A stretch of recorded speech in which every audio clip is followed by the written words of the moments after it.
so I'm cheating a little bit with this one, as a lot of people do sort of consider this as an animated Disney flick. Well, okay, maybe not consider it, but it's a satire of a Disney animated flick. Done by Disney Animation, so it's kind of hard not to talk about it. Enchanted starts off in a faraway land, an animated faraway land. There's a handsome prince, he has an evil mother, and he wants to marry a beautiful peasant.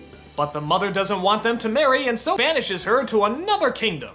That is to say, our kingdom. The real world! Yes, isn't that gimmicky?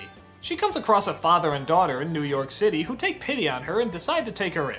She acts the way most of the leading females act from Disney animated films, or, well, more of the early ones. And it turns out she manages to bring a little magic into their lives. But then other people start to show up, including the dashing prince and the evil mother. The dashing prince, of course, is all smiles and heroics, while the mother is all evil and sorcery. And while spending time in the quote-unquote real world, they find that some of the ways they've been acting in their cartoony world doesn't seem very logical. For example, the peasant decides to ask the prince to go out on a date. They also discover that the stationary roles that they're so used to staying in don't have to be there all the time. A woman can be strong, a man can be weak, and so on and so forth. Okay, well you get the gist of it, so how's the movie? Well, it does have some good laughs in it, especially just from the performances. The peasant and the prince are especially funny. I mean, they just crack me up whenever they're on screen. And I do like the fact that as much as our world tries to force reality on them, their world can force their magic onto us. Like sometimes they'll break into song sequences, animals will suddenly be cleaning up, all that good stuff. I guess what bothers me a little bit is the fact that it is a Disney film. And that really, what they're satirizing is more over the top than they give it credit for. I mean, number one, the films they're satirizing really are the films like Snow White and Cinderella. The more modern fairy tales don't quite go as this goofy. That is except for this one line, and this does make me laugh. And you are? Giselle. Oh, Giselle! We shall be married in the morning. That is spot on.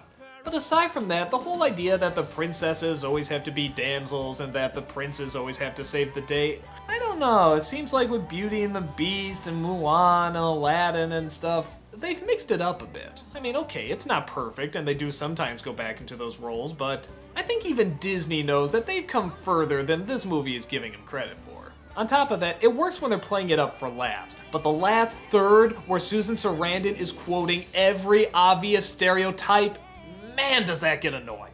This is a twist on our story. It's the brave little princess. I guess that makes you the damsel in distress. We're coming to the end of our story now. And they all lived happily ever after. It's time to take our tale to new heights. Just dying to know how it ends. Yes, we get it. Things are switched around. Ooh. See, in my opinion, when you really want change to happen, you just sort of do it. You don't draw a ton of attention to it. I guess I'm very much a by-example person that way. Here, when you draw too much attention to it, it sort of feels like you're focusing on a stereotype that you may or may not have known existed.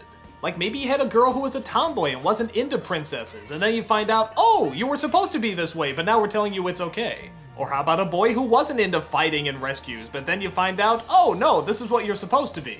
Except now we've given you permission not to be. Then again, maybe by drawing more attention to it, they feel like they're slapping the issue in the face, but I don't know, isn't the female lead holding a sword not really that shocking anymore? Isn't the fact that a guy has to be rescued once in a while not so risque? I wouldn't dwell on it so much except for the fact that the movie dwells on it so much! But let's be honest, what Enchanted really wanted to be was a romantic comedy.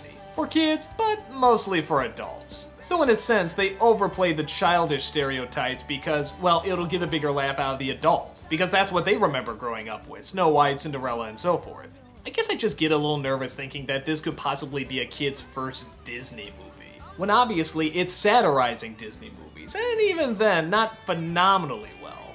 I mean, it's funny, but more for the characters they create, not for the ones they're satirizing. So kind of a mixed bag, but I find I do enjoy it. And we get down to it, I guess it is harmless enough. But what would this mean for Disney? Would this mean that the 2D animation studio is back after such a long and horrible hiatus? Well, we'll find out in the next film.